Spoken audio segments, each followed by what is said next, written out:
Good afternoon, welcome to Fatima's World. It's a bright sunny day. Woke up this morning with the Harmattan haze. And I was telling my husband, I said, wow, the Harmattan has set in. But thank God, the haze has cleared off. It's a sunny day. We pray that this horrible scourge that is plaguing our land, the nation at large, God will help us put a stop to it.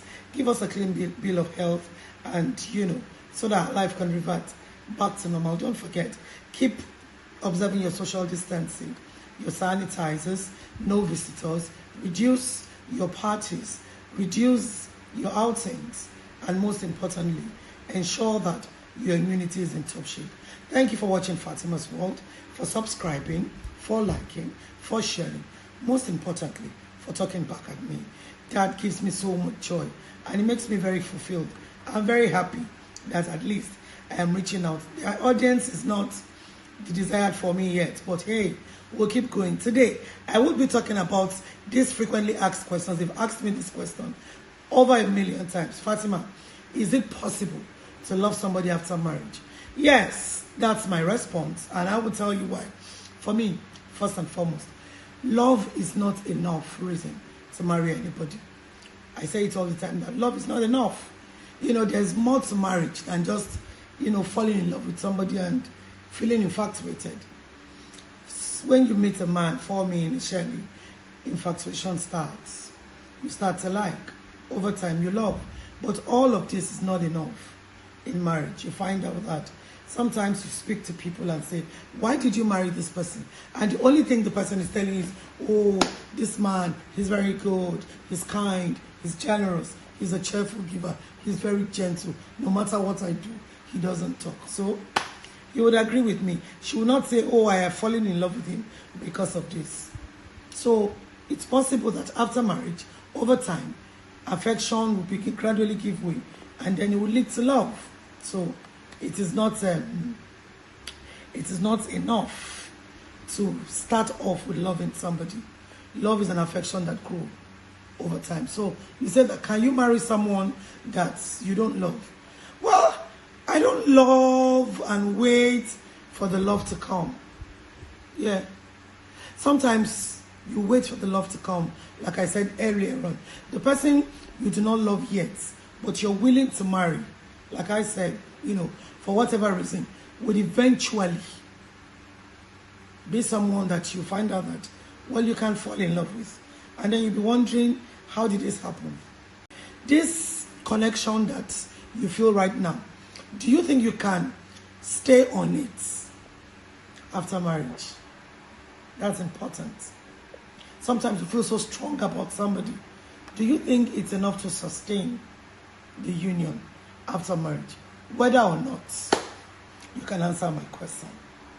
I would give you my own reason for saying that. First, get to know the person and then determine how, in your own word, you want to describe love. Let me tell you, for me, what love is totally different from the shenanigans that, we tend to carry along. Love is not that passionate feeling that you have for somebody. That passion that makes you want to sleep with the person all of the time. That passion that wants to make you have the person. That's not love. Love is long-suffering, according to the Bible. Love is patient, is kind. So that agape kind of love that makes you love somebody unconditionally is not dependent on whether the person is good or not. That's the sort of love that gives you sustainability. In marriage, what if the situation is totally different? That, well, this particular person, I don't know him, but we're both Christians, we're both believers, we both go to the same church. And you're attracted to him because he's the choir master. You're attracted to him because he's the leader of the youth fellowship. It happens in the Islamic religion as well. You just see a brother that you find out, oh, he's an ulama, he knows the Quran very much. And then you fall in love. All that is infatuation.